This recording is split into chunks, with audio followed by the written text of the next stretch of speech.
Assalamualaikum warahmatullahi wabarakatuh. Baiklah, perkenalkan nama saya Sucipterningsih dengan NIM C1C022110. Saya dari Prodi Akuntansi. Baiklah, di sini saya akan mencoba mempresentasikan mengenai PPh, subjek pajak, dan objek pajak. Yang pertama ada PPh. Pengertian PPh atau pajak penghasilan adalah pajak yang dikenakan kepada orang pribadi atau badan atas penghasilan yang diterima atau diperoleh dalam suatu tahun pajak. Penghasilan yang dimaksud dapat berupa keuntungan usaha, gaji, honorarium, hadiah, dan yang lainnya. Kemudian ada pengertian penghasilan. Penghasilan adalah jumlah uang yang didapat dalam jangka waktu tertentu yang telah dikurangi dengan biaya-biaya lainnya, atau bisa juga disebut dengan pendapatan bersih. Kemudian mengenai subjek pajak. Subjek pajak adalah orang pribadi atau badan yang ditetapkan oleh peraturan perundang-undangan yang berlaku. Namun perlu diketahui bahwa hak dan kewajiban subjek pajak berbeda-beda. Bahkan tidak semua subjek pajak memiliki kewajiban perpajakan seperti membayar dan melaporkan pajak.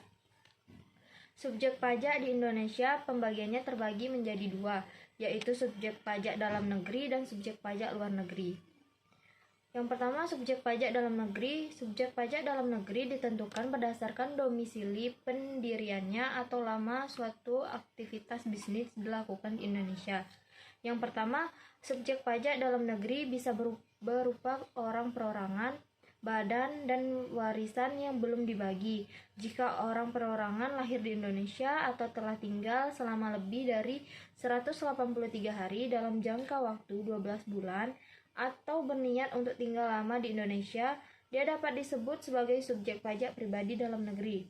Yang kedua, begitu juga dengan badan. Suatu badan dapat disebut sebagai subjek pajak dalam negeri ketika didirikan atau bertempat kedudukan di Indonesia selama lebih dari 183 hari. Namun, unit tertentu dari badan pemerintah yang dibentuk berdasarkan peraturan perundang-undangan atau pembiayaannya bersumber dari APBN atau APBD dikecualikan dari ketentuan ini. Ketiga, badan yang dikecualikan tersebut diatur oleh ketentuan subjek pajak khusus di bawah kebijakan pemerintah pusat atau daerah. Kemudian subjek pajak luar negeri. Subjek pajak luar negeri mencangkup orang pribadi yang tidak bertempat tinggal di Indonesia. Orang pribadi yang berada di Indonesia tapi tidak lebih dari 183 hari dalam jangka waktu 12 bulan, dan badan usaha tetap yang tidak didirikan dan tidak bertempat kedudukan di Indonesia namun menjalankan usaha atau melakukan kegiatan bisnis di Indonesia. Kemudian perbedaan subjek pajak dalam negeri dan luar negeri. Perbedaan yang penting antara subjek pajak dalam negeri dan subjek pajak luar negeri terletak dalam pemenuhan kewajiban pajaknya. Antara lain, yang pertama, subjek pajak dalam negeri dikenakan pajak atas penghasilan baik yang diterima atau diperoleh dari Indonesia maupun dari luar Indonesia. Sedangkan subjek pajak luar negeri dikenakan pajak hanya atas penghasilan yang berasal dari sumber penghasilan di Indonesia. Yang kedua, subjek pajak dalam negeri dikenai pajak berdasarkan penghasilan neto dengan tarif umum, sedangkan subjek pajak luar negeri dikenai pajak berdasarkan penghasilan bruto dengan tarif pajak sepadan alias tarif tunggal terhadap semua objek pajak berapapun nilainya. Yang ketiga, subjek pajak dalam negeri wajib menyampaikan surat pemberitahuan tahunan atau SPT pajak penghasilan sebagai sarana untuk menetapkan pajak yang terutang dalam suatu tahun pajak. Sedangkan subjek pajak luar negeri tidak menyampaikan SPT pajak penghasilan karena kewajiban pajaknya dipenuhi melalui pemotongan pajak yang bersifat final. Kemudian mengenai objek pajak. Secara sederhana, objek pajak artinya adalah penghasilan yang dikenakan pajak. Kemudian jenis-jenis objek pajak penghasilan. Objek pajak penghasilan sendiri ada beberapa jenis, yaitu yang pertama, penggantian atau imbalan sehubungan dengan pekerjaan atau jasa, kecuali ditentukan lain oleh Undang-Undang PPh.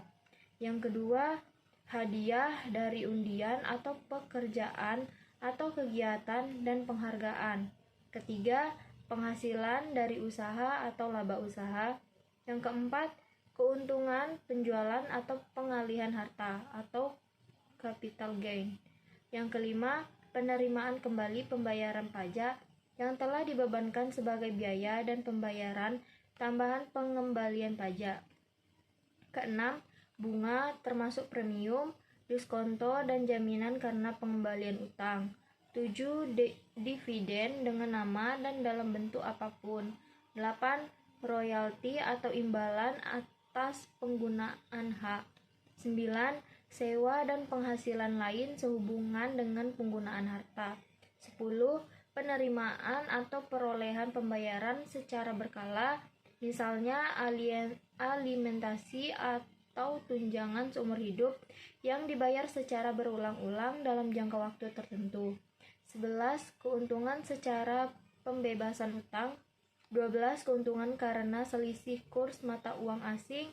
13. Selisih lebih karena penilaian kembali aktiva. 14. Premi asuransi yang diterima atau diperoleh perusahaan asuransi dari para peserta asuransi atau pemegang polis.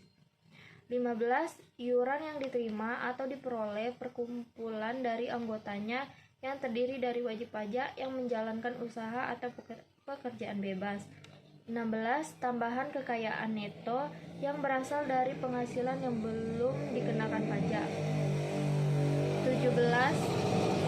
Penghasilan dari usaha berbasis syariah. 18. Imbalan bunga sebagaimana yang dimaksud dalam undang-undang yang mengatur mengenai ketentuan umum dan tata cara perpajakan. 19. Surplus Bank Indonesia. Baiklah, sekian yang dapat saya presentasikan. Jika terdapat kesalahan, saya mohon maaf. Saya tutup dengan wassalamualaikum warahmatullahi wabarakatuh.